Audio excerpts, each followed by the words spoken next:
online, in person, during photo shoots. I mean, just you name it, I've done it. So a few years ago, I decided to make this panel because I thought, while there's so many panels about craftsmanship, performance, you know, all kinds of cosplay aspects, there really isn't something like to summarize the very unique social structure that's behind cosplay.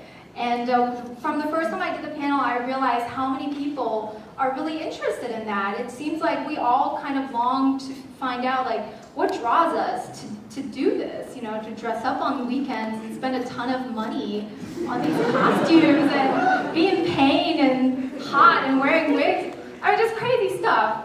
So I have a PowerPoint. It's filled mainly with pictures of myself. I apologize. only because I have rights to all my own pictures, and I have a high variety of pictures.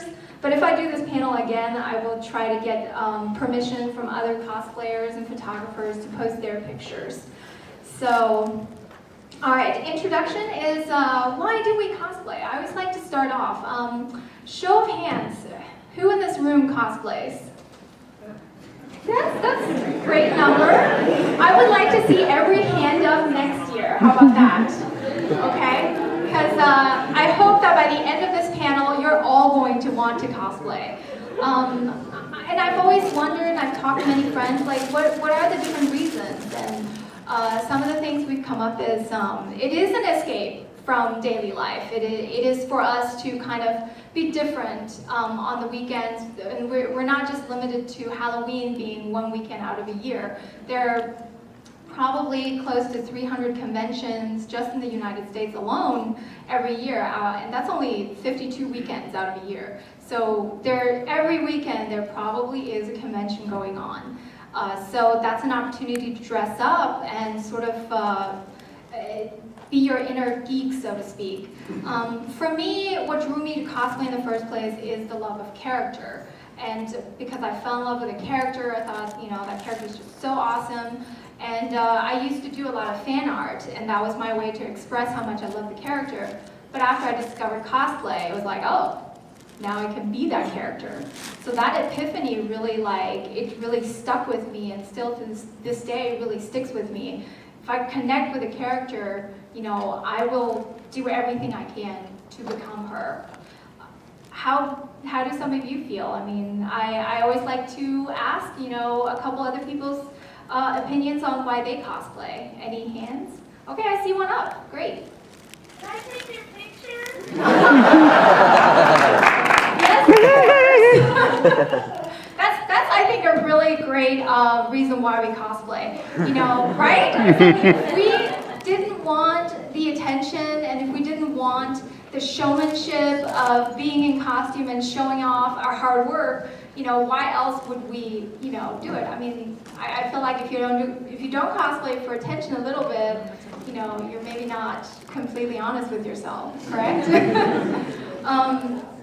I also feel like it is certainly the most creative form of expression there is, because you can, you know, specialize in drawing, you can specialize in sewing, you can specialize in jewelry, whatever, but when you cosplay, these characters run the gamut, and they're so different that sometimes you have to challenge yourself and utilize these insane techniques and skills that you never normally would have, you know, seeked out.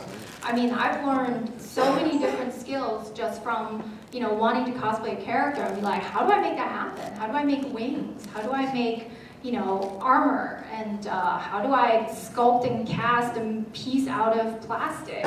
So I think that is something that drives a lot of people. And then last but not least, of course, I feel like it is acceptance, correct? I mean, we all sort of, I've talked to so many cosplayers, and I myself feel that way too, is sometimes you feel more like yourself when you're in a costume. Anybody else feel that way? Yeah? I mean, it certainly depends on the costume. I mean, it's like when I'm dressed as Carmilla from Vampire Hunter D, I don't want to actually bite people and drink their blood and live forever. But, you know, sometimes it's also fun to become someone else, you know, like sort of like go with something that you're not, go the opposite. And so I really like that. Anything anybody wants to share about why they cosplay? Okay, yes? Maybe because we would like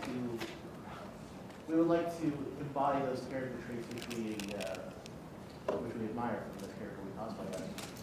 I think so, and I put confidence booster in it because we sometimes, I think, are more confident when we're in costume because we sort of take those traces from the characters, something that we normally may not, feel comfortable doing because the character is so outspoken, exuberant, outgoing, it makes us more that way. And I feel like I always feel different depending on what costume I'm in. Like in this costume, I feel very elegant, like I have to carry myself a certain way, like a lady. But then when I'm in I don't know, like a leather suit and like Catwoman, then I'm just like, I'm just gonna, I end up feeling like I move different. And I think many cosplayers feel that way too. Any other? Okay. I'm gonna take one more before continuing. I think I saw your hand up first. I think what makes it the most fun is sometimes people asking about technique. Like, how'd you do that?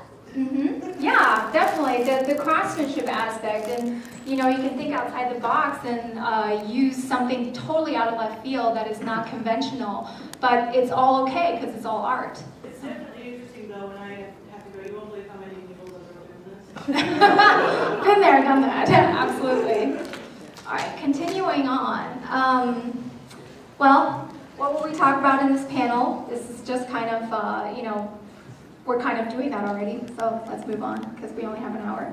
I wanted to talk about the public perception of cosplay as a culture because it is quite the subculture, isn't it? I mean, we feel like we belong, but if you walk out on the street in your costume, I mean, people are going to look at you funny. How many people have done a photo shoot in a costume in public and people be like, what are they doing? Are you doing a theater production? And I'm like, yes, we are. We're coming to you.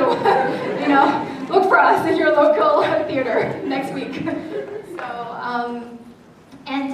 the biggest thing that I've noticed about cosplay being perceived by the media is they kind of think of us as a fetish, don't they? I mean, just because anime is still, it is pretty mainstream now through video games and such, but it is still often kind of perceived as kind of weird, or, they see maybe the hentai and they think all the anime is like that, and, the characters dress very outrageously and revealing, and so I do think the public sometimes thinks, is that like a sex thing or something? Like, do you guys do this in the bedroom? So, or some people might think of it as a deviant lifestyle, as, like, what is this that they're just weirdos, or they're freaks, or they're just nerds, I feel like we've all kind of been called something like that before, or people have thought that before. Otaku, yeah, otaku in itself is kind of a little bit derogatory.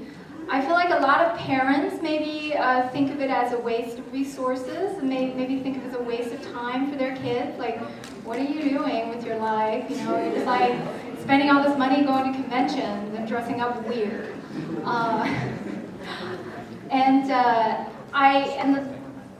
In the recent couple of years, I've noticed that the media has sort of started sensationalizing cosplayers, meaning using cute girls in sexy costumes to sort of drive traffic to their websites. Have you guys noticed that too? I mean, yeah. I feel like, and then like I will see myself posted in a costume that I worked pretty hard on, right underneath a lingerie model from like, I don't know, like Avenue's catalog of Halloween costumes.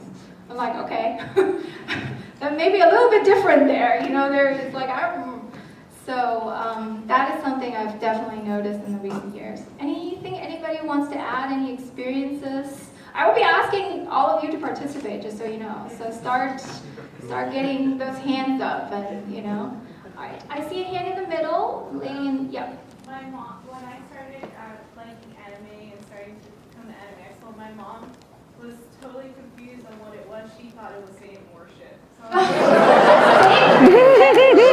Mom thought it was Satan worship. Yeah, I mean, we dress up as witches, we dress up as demons, vampires, you know, we do. Some of these characters, you know, I've gotten emails from Christian organizations before. They're just like, you're going to hell because you cosplayed from a different religion. I see more hands up. Yes? I just want to say that there are some parents out there, in the defense of parents for understanding. My mom, when I got into Gothic Alita, was like, I'm going to make you a dress. She made me a dress, and it's the best Alita dress I've ever seen. So That's some moms Props to your mom. And we'll be touching on that later, a little bit more about parents. All right, one more hand and then we will continue to the next slide. Yes, with the pretty wig and the flowers. It's supposed to be this cherry and put a studio together. Oh, They're very really cool. Oh my god. But like, just here, I was like, me and my dad, we were just walking around and some dude just whistled at me and like booked it. I was like, excuse you? Oh, yes. It's weird. Yeah. I have a slide on sexy costumes, so that's coming up. I wanted to really quickly talk about different types of cosplayers. This was a DragCon last year, by the way. Yeah, it was a gathering of USO girls from the Captain America movie, and we all made our own costumes, and it was really crazy to coordinate so many different girls who live all over the country, and to make the costume out of basically the same pattern, same fabrics, get the same shoes, and so it was a pretty ambitious project. So it's pretty much all there, so I'm just going to touch on it real quick. There are many different types of cosplayers, and that's what I always like to say when people just kind of group cosplayers together as a whole and say, you're all this way, or you must all be like this. I'm like, no, they're the casual cosplayers who just, you know, dress up maybe on Halloween and maybe their local convention once a year, and they don't have to make their own costumes. They just kind of either purchase them or have them made or have, you know, their parents help them make them, and they just enjoy dressing up. There are the super fan cosplayers who fell in love with a character and want to just make every single costume of that character. Do we have any of those here? There we go. See, I see a couple hands, right? I know how you feel, and I have friends who are just like, you know, this character is so me. I love her, I love him, and I want to make every single variation. So they spend lots of time just sort of, you know, expressing how much they like a certain character.